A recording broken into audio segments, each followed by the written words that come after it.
Di ka ba masaya sa result, Kilian? Tanong ko sa kanya. Nandito kami ngayon sa isang restaurant malapit sa dagat at nagmumuni-muni.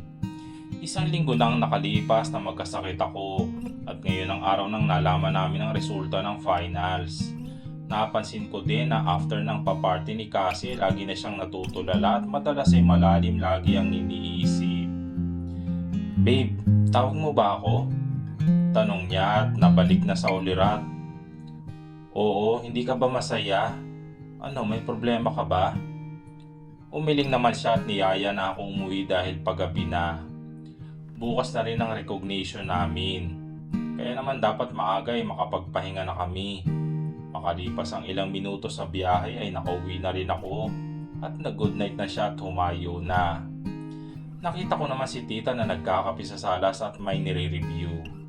Medyo okay na rin ang negosyo niya at bumabawi na ang sales. Kaya hindi na ganun ka-stress si tita katulad nung nakaraang buwan. Kinabukasan ay nag-celebrate naman kami sa isang social na hotel na pina-organize ni tita. Dahil graduate na raw kami at malapit na magtapos sa pag-aaral. 3 linggo na lang din at anniversary na naman namin ni Kilian. Kaya naman nahihirapan na akong umisip ng bagong pakulo. Pagkatapos ng celebration ay umuwi rin agad sa Pinas sila mama dahil may biglang nangyari sa company. Sa 2 linggo bago ang anniversary namin ay puro lang kami gala at date. Kaya naman sulit na sulit yon sa akin. Ngunit lahat ng iyon ay masisira lang sa araw ng anniversary namin. Iha, si papa mo, na-aksidente daw eh. Kailangan mo umuwi ng Pilipinas. Napahawak naman ako sa aking dibdib at nabitawan ng ireregalo kay Kilian bukas. Ano po? Nagjo-joke lang kayo, tita? Tumawa pa ako pero tuloy-tuloy na ang pagtulo ng luha ko, kakaisip na sana ay hindi totoo. Kinagabihan ay nakausap ko na si mama sa phone at nasa ospital daw sila ngayon. Nag-iimpake na ako ngayon at hawak na ang ticket para sa flight ko bukas. Inayos ko naman ang nabitawan kong regalo para kay Kilian. Nag-aalala rin ako dahil hindi siya makontak kaninang umaga pa. Huli naming pagkausap ay nasa office pa siya.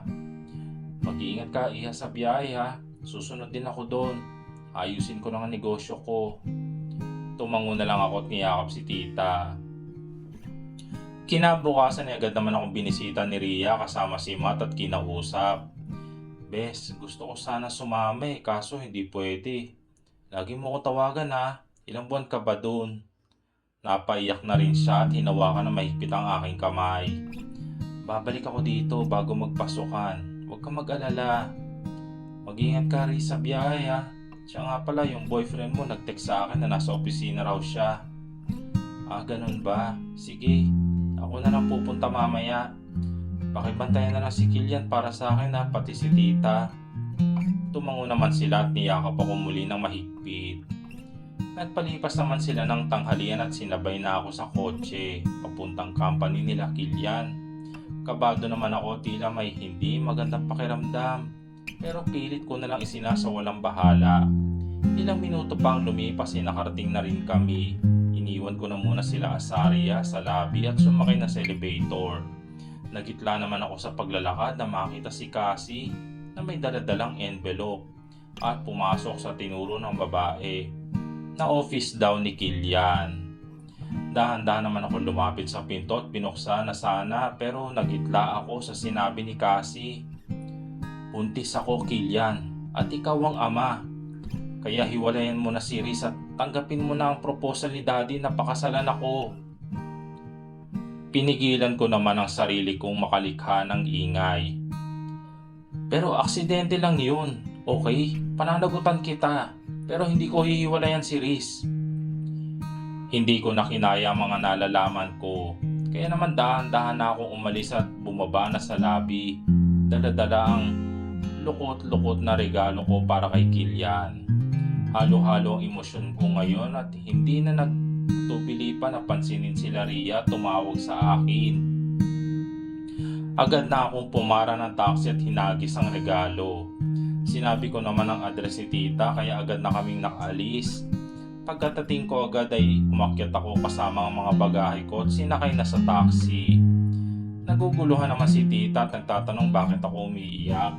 Sinabi ko na lang, saka ako na ipapaliwanag at ako'y nagpaalam na, "Are you alright, miss?" Ngumiti naman ako ng bahagya at pinunasan na ang luha. Pagdating sa airport ay sakto naman paalis na ang eroplano. Kaya naman agad na ako sumakay na walang pag-aalinlangan. Binuksan ko naman ang cellphone ko at nakita ko ang 100 missed calls, 245 missed messages nila Kilian. Hindi na ako nag-atubili na basahin pa at nag-type ng reply. To Kilian, I'm breaking up with you. Pagkatapos ay agad ko nang in-off ang cellphone ko at napapikit na lang sa upuan. Hindi ko na namalayan na iiyak na pala ako dahil muli ko na namang naalala ang nalaman ko kanina. Nagitla naman ako nang biglang may nagbigay ng panyo sa akin.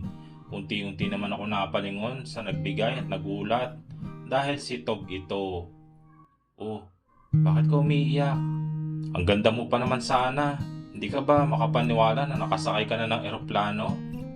Napangiti naman ako, tinanggap ang panyo. Ayan, ngumiti ka na ulit. Mas maganda ka pag umingiti ka eh. Ikaw talaga bolero ka. Ano bang ginagawa mo dito? Uuwi din ako ng Pilipinas eh. May tinataguan kasi ako. Nanlaki naman ang mata ko at naging curious sa kanya. Ha? Sino naman yun? Nagpalinga-linga naman siya sa paligid at lumapit ng konti sa akin. May nabanta kasi kila mami sa France. Eh sakto, nandito ako para sana mag-invest ng bagong company kaso biglaan akong pinalipat ni mami sa Pilipinas eh. Dahil doon sa nagbabanta. Agad naman niyang binuksan ng bag niya at pinakita sa akin ng isang birth certificate. Pinapabago na rin ni mami yung pangalan ko para hindi nila ako makilala bilang anak nila. Pero bakit mo naman kailangan magtago? Eh kasi sabi nung nagbanta, wag daw namin susubukan na tulungan kayo. Ano? Kami? Ano naman meron sa amin? Saka dinamay pa kayo. Hindi ko din alam, basta tawagan mo na lang ako sa pangalan na nakasulat dito oh. Calix Gray. Calix. Okay, so saan ka titira at paano yung expenses mo? Easy lang yan. May naipon naman kami dito nila mami. At saka may mansyon naman kami kaya don't worry, dapat mag-alala ka ngayon sa parents mo at sa negosyo nyo. Feel ko kasi may gustong magpabaksak sa inyo eh. Napabuntong hininga na lang ako at nanahimik na. Nag-announce na rin ang cabin na aalis na kami kaya naman nagdasal na lang ako at hinintay ang pag-uwi sa Pilipinas. Ano na kaya ang mangyayari?